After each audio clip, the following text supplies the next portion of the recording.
क्या आप प्राइवेट अस्पताल में इलाज करवाने जा रहे हैं तो हो जाइए सावधान, क्योंकि अस्पतालों में अब बीमारी ठीक नहीं बल्कि बीमार को मारा जा रहा है। नागपुर का गंगा केयर अस्पताल में डॉक्टर के खिलाफ धोखाधड़ी का मामला।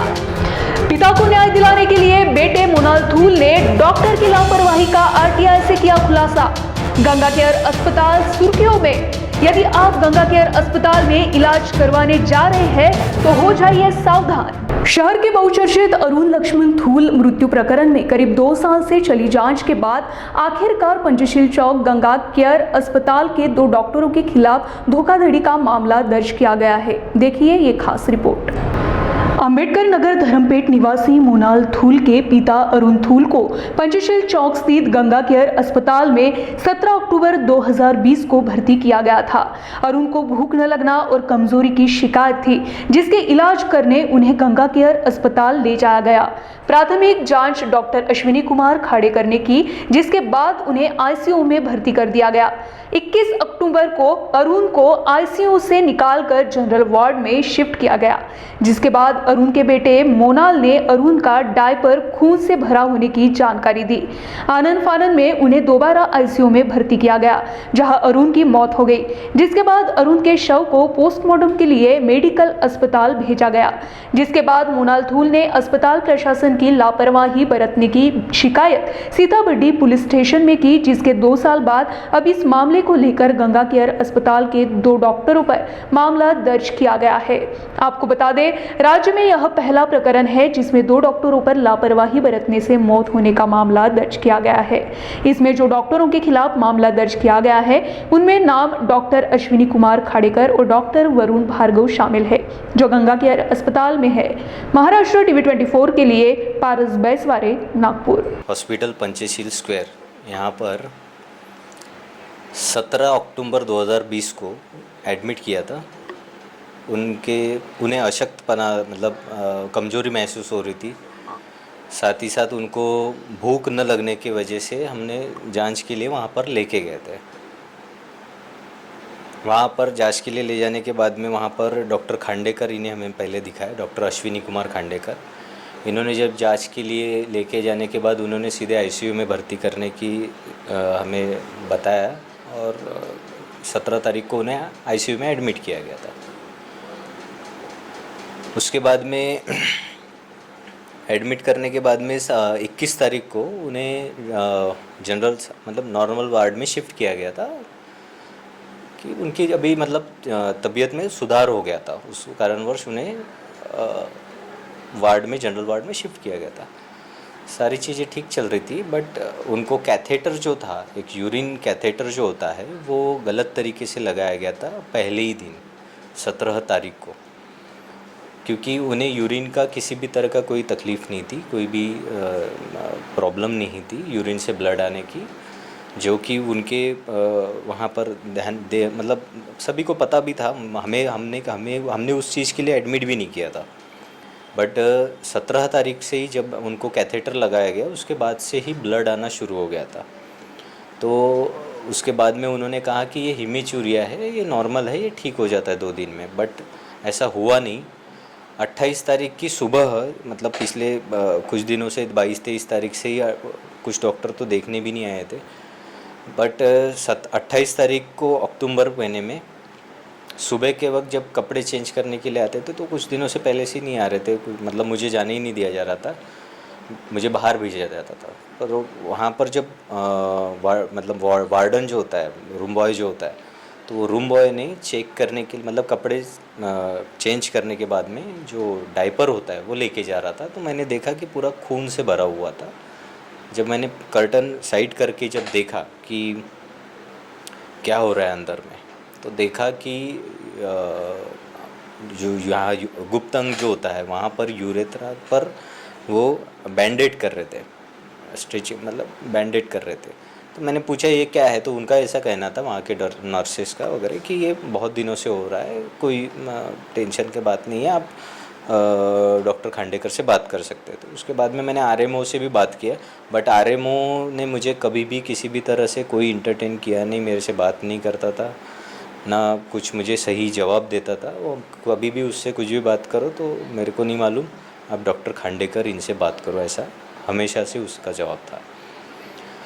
फिर बाद में खांडेकर जब राउंड पर आए तब मैंने उनको बताया कि आज ऐसा ऐसी घटना घटी है, मुझे बहुत सारा ब्लड, पूरा डायपर खून से भरा हुआ था, और रोज़ 17 तारीख से 28 तारीख तक जो यूरिन बैग होती है वो भी लिटरली खून से भरी हुई होती थी। मतलब यूरिन कम दिखता था और सिर्फ ब्लड ही दिखता था उसमें, जिस बारे में मैंने काफ़ी बार शिकायत भी दर्ज कराई थी उनके पास में, पर हमेशा उन्होंने मुझे आश्वस्त किया था कि ये कुछ नहीं, नॉर्मल है करके।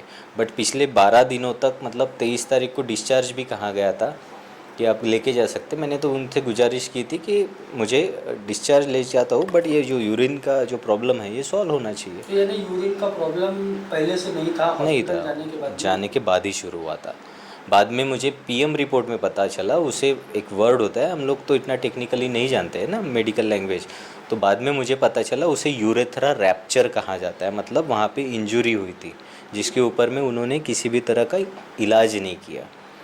ये मैंने जब 28 तारीख को जब मैं उनको बताया कि ऐसी ऐसी घटना घटी है, तो वो बड़े आश्चर्यचकित हो, मतलब उनकी जो बॉडी लैंग्वेज थी वो बड़ी डिफरेंट किस्म की हो गई थी।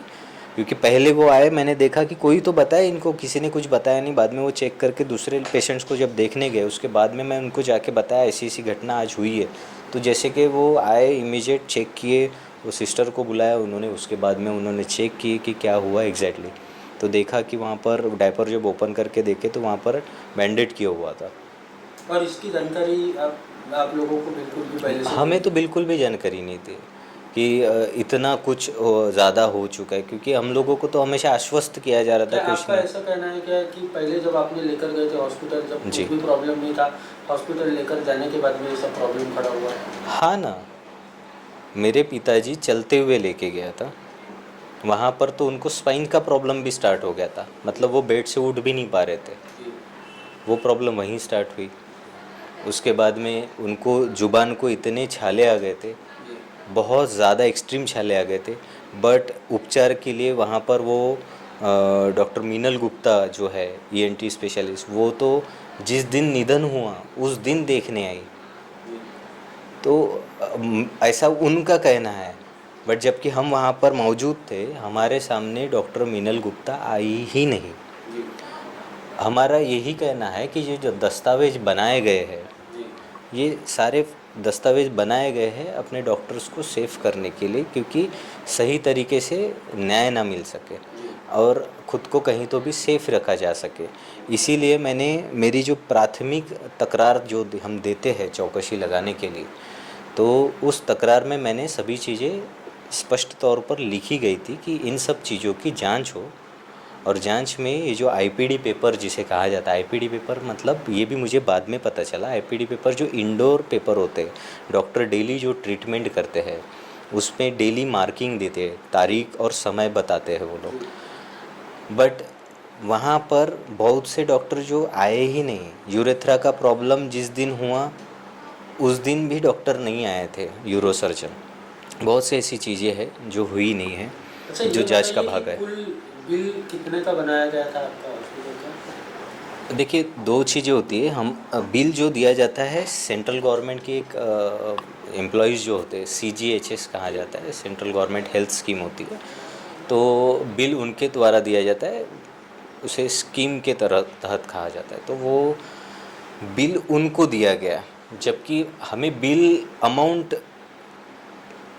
जो हमने फिर पुलिस से भी मांगा, इनसे भी मांगा, बिल ही हमारा महत्व था। और साथ ही साथ हमने उनको अस्पताल को हमने आईपीडी पेपर जो है वो भी मांगे थे। साथ ही साथ बहुत महत्व की चीज़ जो थी, जो चौकसी समिति के लिए बहुत ज़्यादा ज़रूरी थी, कि कौन से दवाइयाँ दी गई है, कौन से आईवीज़ दिए गए हैं, ये भी एक जांच समिति का भाग होता है कि ट्रीटमेंट के दौरान जो दवाइयाँ दी गई है वो भी सही थी या नहीं थी।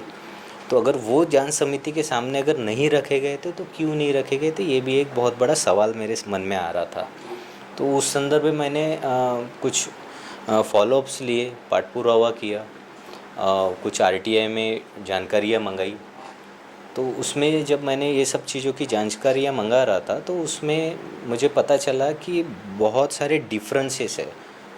जो मुझे कहीं और से डॉक्यूमेंट्स मिले, कहीं और से डॉक्यूमेंट्स मिले, अभी मैं कुछ बातें नहीं बता पाऊँगा क्योंकि ये जांच का विषय है। यानी आपका सीधा सीधा ये कहना है कि हॉस्पिटल प्रशासन ने आपके साथ में एक प्रकार की धोखाधड़ी की है। जी, धोखाधड़ी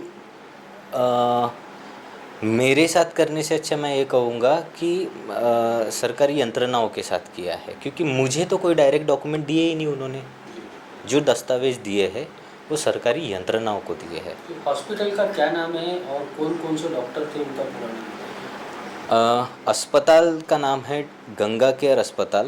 जी, अच्छा, पहले उसका नाम केयर अस्पताल था, जी, जो कि जिस बारे में भी मैंने काफ़ी बार तकरार दी है कि एक उसका ओरिजिनल नाम पहले बोर्ड पर केयर लिखा जाता था। अभी ओरिजिनल नाम जो असल नाम है वो गंगा केयर अस्पताल है, जो कि पंचशील चौक पर है।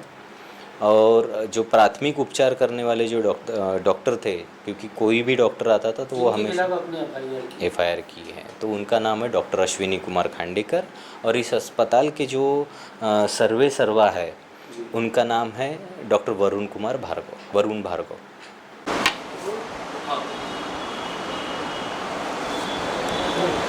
ये बताइए, 2 डॉक्टरों पर धोखाधड़ी का मामला दर्ज किया गया है, क्या पूरी जानकारी है, कौन कौन इसमें शामिल है? एक्चुअली इसमें हकीकत ऐसी है कि 1.5-2 साल पहले पेशेंट अरुण फूल, उनको केयर हॉस्पिटल में एडमिट किया था और उपचार के दरमियान उनका निधन हो गया। लेकिन उनका जो लड़का है तो उसने डाउट ये किया कि पुलिस की डॉक्टर की लापरवाही से उनके पिताजी की मृत्यु हो गई है। सो अकॉर्डिंगली उनका पोस्टमार्टम करके पुलिस स्टेशन में उसका इंक्वायरी AD दाखिल करके उसका इंक्वायरी चालू था।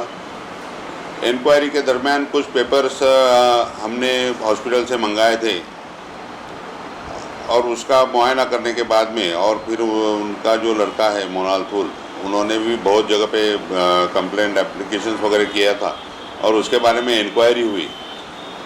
अभी फ़िलहाल तो उनके कहने के मुताबिक जो बिल वो CGHS के पेशेंट थे, तो हॉस्पिटल ने CGHS को बिल एक भेज दिया और पुलिस ने जब भी मांगा तो पुलिस को एक बिल दे दिया, लेकिन दोनों बिलों में डिफरेंस है। और दूसरी बात ऐसी है कि कौन सा भी ट्रीटमेंट होते समय जो पेशेंट के रिलेटिव्स का सिग्नेचर लिया जाता है परमिशन के लिए, तो कंप्लेनेंट जो मोनाल तूल है, उनके कहने के मुताबिक जो पेपर्स पे सिग्नेचर लिए थे वो सिग्नेचर्स उन्होंने किए नहीं थे, तो वो बोगस सिग्नेचर डॉक्टर ने मारे, ऐसा उनका आरोप था। तो प्रिलिमिनरी इंक्वायरी के ऊपर अभी ये गुना दाखिल किया है और इसमें इंक्वायरी चालू है। आरोपी को गिरफ्तार कर लिया गया या? अभी तक तो गिरफ्तार नहीं किया है, जो भी है प्रॉपर इंक्वायरी करके ही बाद में जो भी है कानूनी कार्रवाई हम लोग करेंगे। डॉक्टर